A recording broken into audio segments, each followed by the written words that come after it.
बिस्मिल्लाहिर्रहमानिर्रहीम।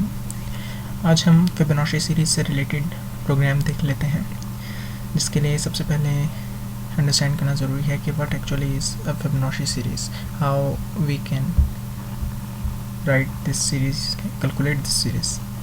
सो we assume 5 terms. अब यहाँ पर हम देख सकते हैं कि ये फर्स्ट 2 टर्म्स 1 ही रहती हैं, ठीक है। जो नेक्स्ट टर्म्स हैं उनमें प्रीवियस 2 टर्म्स ऐड हो जाती हैं। For term 3 we add 1 + 1 2, for this term we add 1 + 2 which is 3, similarly up to 2 + 3 5। जितनी हमें टर्म्स का सम चाहिए होता है हम वो एंटर कर देंगे तो हमें प्रोग्राम में उसकी आउटपुट मिल जाएगी, ठीक है। अब यहाँ पर जो हम बाकी प्रोग्राम से तो फेमिलियर हैं, लेकिन मेन प्रोग्राम से हम स्टार्ट करते हैं और हम डिक्लेयर करेंगे नम को, ए की वैल्यू 0, बी को 1 एंड सी को 0। इसका पर्पस हम आगे अंडरस्टैंड करेंगे।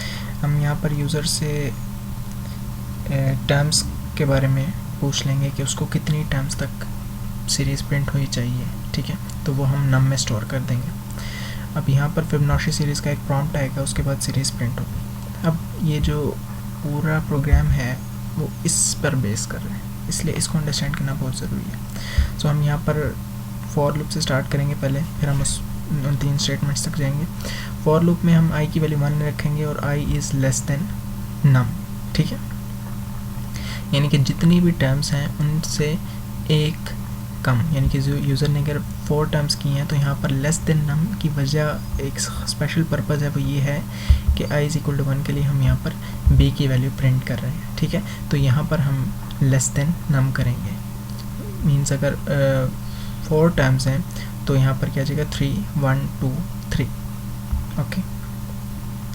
सो इफ़ i = 1 मीन्स जो फर्स्ट टर्म थी ना, जब i = 1 है, जो हमें पता है कि ऑलरेडी जब हम स्टार्ट कर रहे होते हैं तो 1 मस्ट होता है, ठीक है। ये एक हमारे लिए ऑलरेडी हमें गिवन होता है कि जो फर्स्ट 2 टर्म्स हैं वो 1 ही रहेंगी, ठीक है।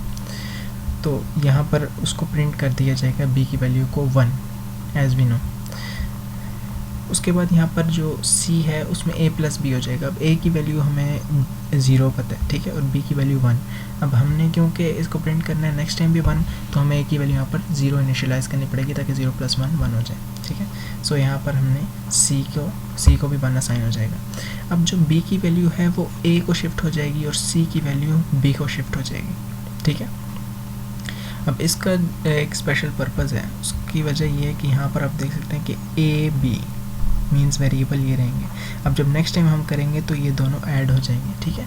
अब b की वैल्यू a को असाइन हो रही है और c की वैल्यू b को। इस तरह से ये होता है कि जो हमारे पास नेक्स्ट टर्म्स जिनको हम ऐड करना चाहते हैं वो हमें इजीली मिल जाती हैं नेक्स्ट 2 टर्म्स, ठीक है। एक टर्म ज़ाहिर है जो सपोज़ अगर 1 + 1 ऐड हुआ है तो वो 2 हो गया, ठीक है।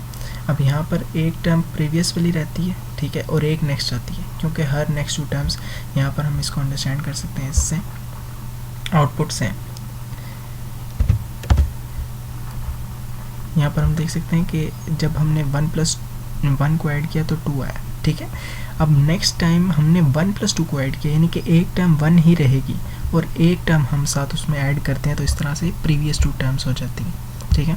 दैट्स वाई हमें यहाँ पर b की वैल्यू a को असाइन करनी पड़ती है और c की वैल्यू b को असाइन करनी पड़ती है, ठीक है, ताकि नेक्स्ट टाइम जब हम a + b करें तो हमें उससे नेक्स्ट टर्म के लिए प्रीवियस 2 टर्म्स को ऐड करने के लिए हमारे पास करेक्ट लॉजिक बन सके, ठीक है।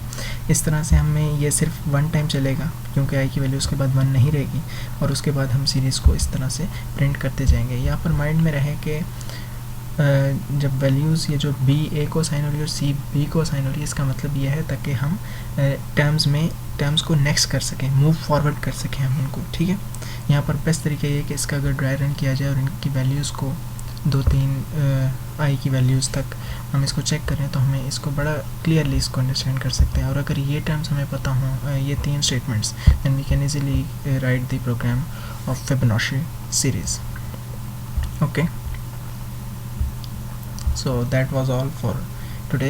If you have any confusion about this, you can write in comment section. Thank you.